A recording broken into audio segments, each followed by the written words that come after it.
अगर आप नाश्ते में कुछ अलग और बहुत ही आसान, हेल्दी, टेस्टी इंस्टेंट ब्रेकफास्ट बनाने की सोच रहे हैं तो बिना सोचे इस रेसिपी को ज़रूर ट्राई कीजिए, जिसे बनाना इडली डोसे से भी आसान है। इसे हम बिना सूजी, बिना बेसन, बिना आटा का ही बनाएंगे। साथ ही में नई तरह की बहुत ही टेस्टी आसान चटनी भी बनाएंगे। तो ये दोनों जब आप खाएंगे और परोसेंगे तो सभी आपकी तारीफ करते नहीं थकेंगे और अक्सर बनाना पसंद करेंगे। चलिए शुरू करते हैं बनाना। तो बहुत ही सिंपल तरीके से स्वादिष्ट नाश्ते को बनाने के लिए मैंने लिया है आधा कप कच्चे चावल। तो आप किसी भी क्वालिटी का ले सकते हैं। यहाँ पे मैंने रेगुलर चावल यानी रोज खाने वाले चावल का इस्तेमाल किया। साथ ही में मैंने लिया है 1/4 कप मूंग की दाल। दोस्तों, आज की रेसिपी पसंद आए तो वीडियो को लाइक, शेयर, कमेंट करना बिल्कुल ना भूलें। हेलो दोस्तों, मैं हूं शामली। चलिए वीडियो शुरू करते हैं। तो आप मूंग दाल के बदले उड़द दाल का भी इस्तेमाल कर सकते हैं। मूंग दाल चावल को गर्म पानी में 2 घंटे के लिए भिगो लिया है और 2-3 बार पानी बदलते हुए धो लिया। अगर आपके पास समय बहुत कम है तो 1 घंटे के लिए भी भिगो सकते हैं, और अगर आप ब्रेकफास्ट में बनाना चाहते हैं तो ओवरनाइट के लिए भी भिगो सकते हैं। तो थोड़ा सा इस तरीके से दाल चावल भिगो के नाश्ता बनाइएगा तो सुपाच्य भी हो जाता है। दाल चावल से पानी को अलग कर लिया है और अब हम मिक्सी के जार में डाल देते हैं फूले हुए धुले हुए दाल चावल। और अब डाल दीजिए 2 चम्मच दही। तो हम इंस्टेंट नाश्ता बना रहे हैं दोस्तों, इसलिए थोड़ा सा दही डालिएगा तो टेस्ट बहुत बढ़ जाएगा और नाश्ते का टेक्सचर भी चेंज हो जाएगा। साथ ही डाल दीजिए स्वाद अनुसार नमक। यहाँ पे मैं हाफ टी स्पून डाल रही हूँ। 1/4 कप पानी डालें और पीस लें।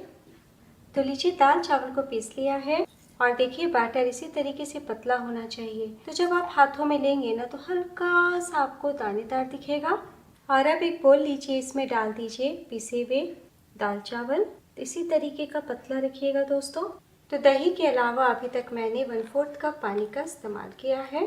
और अब बहुत ज़रूरी है कि 4 से 5 मिनट के लिए बैटर को हम रेस्ट पे रखें। तब तक आइए इस नाश्ते के साथ खाने के लिए बहुत ही टेस्टी आसान चटनी बना लेते हैं। और अब चटनी बनाने के लिए कढ़ाई या पैन चढ़ाइए, इसमें 1 टेबलस्पून ऑयल डाल दें। तेल के गर्म हो जाने के बाद फ्लेम कम कर दें और अब डाल दीजिए 1 टेबलस्पून कच्ची मूंगफली, 1 टेबलस्पून कच्चा चना दाल और 1 टेबलस्पून उड़द की दाल। तो दाल और मूंगफली कच्चे हैं इसलिए पहले डालें। अब हम धीमी आंच पे 1 मिनट के लिए भून लेते हैं। जब हल्का सा भुन जाए तब हाफ टी स्पून जीरा डाल दें, 1 चुटकी हींग। आप चाहें तो हींग को स्किप कर सकते हैं। 5 से 6 लहसुन। तो लहसुन थोड़ा ज़्यादा डालिएगा। 1 इंच अदरक पर मिला लें। 6 से 8 करी पत्ता, 3 सूखी लाल मिर्च, नमक स्वाद अनुसार मिला लें। तो करीब 2 मिनट के लिए सौते कर लिया है और बहुत ही अच्छे से भुन गए हैं और बिल्कुल भी डार्क कलर नहीं हुआ है। फ्लेम बंद कर दें और अब हम चटनी को पीसेंगे। तो मिक्सी के जार में डाल दें। तो इस तरीके से भून के चटनी बनाइएगा तो टेस्ट तो बढ़ेगा ही, ऊपर से आपको तड़का लगाने की ज़रूरत नहीं होगी। तो दोस्तों, इस टाइम आप ना ताज़ा नारियल का छोटा टुकड़ा डाल सकते हैं या फिर सूखे गरी को भी डाल सकते हैं या फिर कोकोनट पाउडर यानी कि खोपरा पाउडर 1 चम्मच डाल सकते हैं। और अगर तीनों चीज़ ना हो तो पूरी तरीके से स्किप कर सकते हैं, तब भी बहुत टेस्टी बनेगा। और अब खटास के लिए 1 चम्मच नींबू का रस डाल दें यानी 1 छोटी चम्मच। आप 1 चम्मच दही डाल सकते हैं या फिर इमली का टुकड़ा डाल सकते हैं। और अब हम जरूरत के हिसाब से पानी डालते हैं। तो हमने कच्ची दाल और मूंगफली नारियल का इस्तेमाल किया है, इसलिए पानी ज़्यादा लगेगा। अभी मैंने 1/3 कप डाला और अब हम पीस लेते हैं। तो लीजिए, चटनी पीस के तैयार है। तो देखिए कितना बढ़िया कलर आया है और चटनी कितनी गाढ़ी है। तो कुछ देर के बाद चटनी गाढ़ी हो जाएगी, इसलिए ज़रूरत के हिसाब से आप और पानी डाल सकते हैं। और अब हम चटनी को बोल में निकाल लेते हैं। थोड़ा पानी डाल के जार से चटनी को निकाल लें। चटनी में डाल दें, ऊपर से 1 छोटी चम्मच धनिया पत्ती डाल दें और मिला लें। तो इस चटनी को पीसने में मैंने 3/4 कप यानी 200 ml पानी का इस्तेमाल किया है। तो आप किसी भी प्रकार के साउथ इंडियन रेसिपीज, स्नैक, चावल दाल के साथ एंजॉय कर सकते हैं। हर खाने के स्वाद को 4 गुना बढ़ा देगी। तो आप फ्रिज में 2 दिन तक स्टोर भी कर सकते हैं। चलिए चलते हैं अपनी मेन रेसिपी की तरफ। इधर 5 मिनट भी हो चुका है और 5 मिनट में ही आप देखें बैटर थोड़ा गाढ़ा भी हो गया है। तो आप इस तरीके से बैटर बना के 2-4 घंटे पहले भी रख सकते हैं या फिर मेरी तरह इंस्टेंट नाश्ता भी बना सकते हैं। तो जब नाश्ता बनाना हो ना दोस्तों, तब आखिर में डाल दीजिए 1/4 टीस्पून बेकिंग सोडा। तो थोड़ा सा सोडा डाल देने से नाश्ता बहुत ही सॉफ्ट बनता है। साथ ही डाल दीजिए 1 चम्मच पानी ताकि सोडा अच्छे से मिल जाए। पहले हम ऊपर ऊपर मिला लेते हैं और अब पूरे बैटर में हम मिक्स कर लेंगे।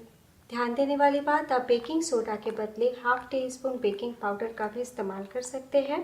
बस इतना ध्यान दीजिएगा कि बिल्कुल भी बेकिंग सोडा ज़्यादा ना डालें। तो लीजिए हमारे नाश्ते का बैटर तैयार है। तो एक बार मैं आपको बड़े वाले चम्मच से दिखा देती हूँ।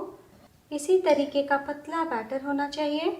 टोटल मैंने सिर्फ 1/4 कप पानी का इस्तेमाल किया है दही के अलावा। तो चलिए बिना देर किए हम नाश्ता बनाना शुरू करते हैं। और अब नाश्ता बनाने के लिए मैंने तवा चढ़ाया है। थोड़ा सा ऑयल हम तवे पे गिराते हैं और किचन टॉवल या टिश्यू पेपर से तवे को पोंछ के चिकना कर लेते हैं। तवा तेज गर्म हो गया है और अब हम पानी की छींटे डालते हैं। तवे को थोड़ा ठंडा करते हैं।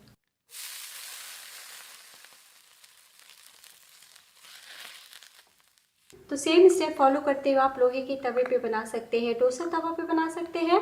बस ध्यान दीजिएगा रोटी तवा पे ना बनाएं। और अब हम इस तरीके से एक लैडल बैटर लेते हैं और सेंटर पे डालते हैं। फ्लेम हमारा बिल्कुल कम रहेगा। गोल गोल हल्के हाथों से घुमाते हुए हम थोड़ा फैला लेंगे। बहुत ज़्यादा हम पतला नहीं करेंगे।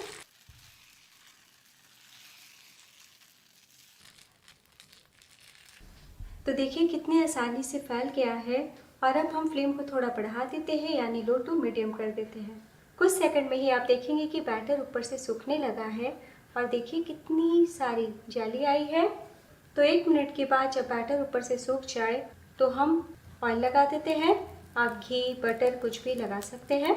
तो हम बिल्कुल भी डोसा की तरह पतला नहीं करेंगे, थोड़ा सा मोटा ही रखेंगे। तो 2 मिनट में ही आप देखेंगे कि खुद ब खुद तवे को छोड़ दिया है। तो बस जैसे ही तवे को छोड़ देना, हम पलटी कर लेते हैं और दूसरी तरफ से भी कुछ सेकंड के लिए पका लेंगे। तो दूसरी तरफ से थोड़ा सा सेक लीजिएगा तो कहीं से कच्ची कच्ची नहीं लगेगी और प्यारा सा कलर भी आ जाएगा। तो बस कुछ सेकंड के लिए ही हमें पकाना है। वापस पलटी कर लें। तो बस अब हम फोल्ड कर लेते हैं। तो देखिए बहुत ही ज़्यादा क्रिस्पी बना है नाश्ता। तो गर्मा गर्म खाएंगे तो बड़ा मज़ा आ जाएगा।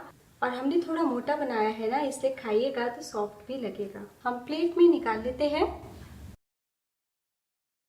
तो चावल और दाल से बनाया है इसलिए काफ़ी देर तक क्रिस्पी रहेंगे। तो मैं आपको एक और बना के दिखाती हूँ। तो जब जब आप इस डोसे को फैलाएं तब तक तवे को साफ कर लें और तवे को तेज़ गर्म कर लीजिएगा और फ्लेम को कम कर दीजिए।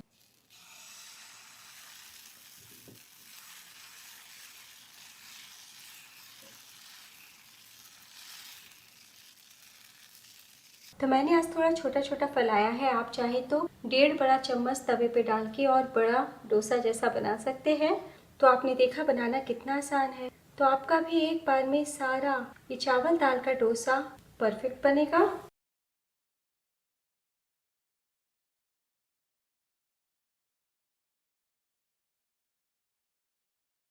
तो लीजिए दूसरा भी तैयार है।